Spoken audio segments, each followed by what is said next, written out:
बंगाल की सियासत असेंबली इंतखाबात के वक्त से मुल्क की दिलचस्पी का मरकज़ बनी हुई है। इंतखाबात के नताइज आने के बाद भी सबकी तवज्जो बंगाल पर ही बनी हुई है, चाहे वो कुछ लीडरान का वापस टीएमसी में शामिल होना हो या फिर वज़ीर आला ममता बनर्जी का दिल्ली का सफ़र, या अब बीजेपी मेंबर पार्लियामेंट और साबिक मरकज़ी वज़ीर बाबुल सुप्रियो का शनिचर 31 जुलाई को सियासत छोड़ने का ऐलान। उन्होंने फेसबुक पर एक तवील पोस्ट लिखकर इसका ऐलान किया। बाबुल के इस फैसले पर कई रद्द-ए-अमल सामने आए। इसके बाद बाबुल सुप्रियो ने फेसबुक पर एक और पोस्ट लिखी। इस पोस्ट में उन्होंने बंगाल बीजेपी सदर दिलीप घोष और टीएमसी लीडर कुणाल घोष के बयानात का हवाला दिया। वहीं बाबुल ने बीजेपी के कौमी सदर जेपी नड्डा से भी मुलाकात की। नड्डा ने उनसे कहा कि वो अपने फैसले पर नज़रसानी करें। अब जानते हैं बाबुल ने अपनी दूसरी पोस्ट में लिखा क्या है।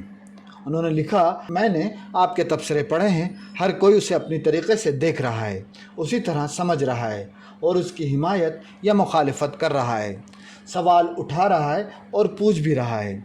कुछ लोग अपनी पसंद के मुताबिक ज़बान का इस्तेमाल कर रहे हैं। मैं ये सब कबूल करता हूँ, लेकिन मैं अपने काम से जवाब दे सकता हूँ। मुझे उसके लिए रुकने पार्लियामेंट या वज़ीर के ओहदे पर क्यों रहना है। मुझे कुछ वक्त दो, अब मैं अपने गाने और शोज़ पर तवज्जो दूंगा। मेरे पास काफ़ी वक्त होगा। दिलीप घोष और कुणाल घोष के बयानात का हवाला देते हुए बाबुल ने लिखा, मुझे हर रोज़ इस तरह के तबसरों से निपटने की ज़रूरत नहीं होगी। मुस्बत तवानाई बाकी रहेगी, उसका इस्तेमाल मैं अच्छे मकसद के लिए कर सकता हूँ। आखिर दोनों रहनुमाओं ने कहा क्या था जिसका हवाला उनको देना पड़ा। बाबुल सुप्रियो के सियासत छोड़ने के ऐलान को बंगाल की हुक्मरान जमात टीएमसी ने एक ड्रामा करार दिया।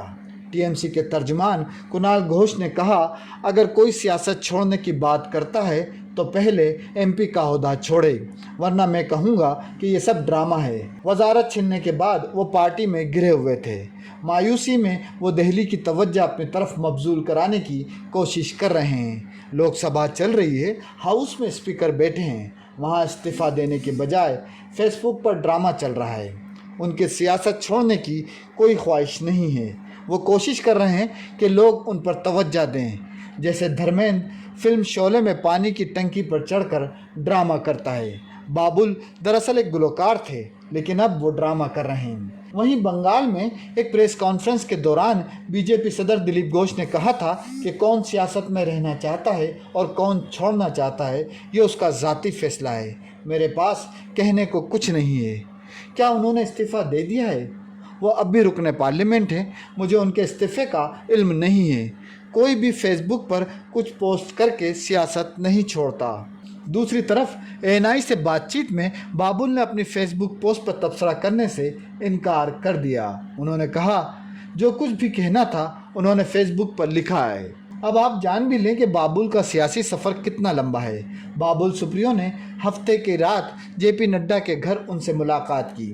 नड्डा ने सुप्रियो से कहा कि वो अपने फैसले पर नज़रसानी करें, एक दिन का वक्त दिया है। ये भी बताया जा रहा है कि पीर को ईवान की कार्रवाई ख़त्म होने के बाद जेपी नड्डा और बाबुल सुप्रियो के दरमियान मुलाकात होनी है। कहा जा रहा है कि मंगल 3 अगस्त तक बीजेपी में रहने पर बाबुल सुप्रियो अपना हतमी फैसला लेंगे। बाबुल सुप्रियो ने 2019 के लोकसभा इंतखाबात में बीजेपी के टिकट पर दूसरी बार मगरबी बंगाल की आसनसोल सीट जीती। इसी के सिले में उन्हें वज़ीर बनाया गया था, लेकिन हालिया काबीना में रद्दोबदल के बाद उन्हें वज़ीर के ओहदे से इस्तीफ़ा देना पड़ा। इससे पहले बीजेपी ने उन्हें मगरबी बंगाल में कानून साज असेंबली का इलेक्शन लड़ाया था, लेकिन सुप्रियो को शिकस्त हुई थी। उन्होंने फेसबुक की एक पोस्ट में लिखा था कि बंगाल इंतखाबात से कबल भी कुछ मामलात पर रियासती क़यादत के साथ इख्तलाफात थे। कुछ मामलात आवाम के सामने आ रहे थे। किसी न किसी तरह वो भी इसके ज़िम्मेदार हैं। उन्होंने लिखा कि वो एक अरसे से इसके बारे में सोच रहे थे और आखिरकार उन्होंने सियासत छोड़ने का ऐलान कर दिया।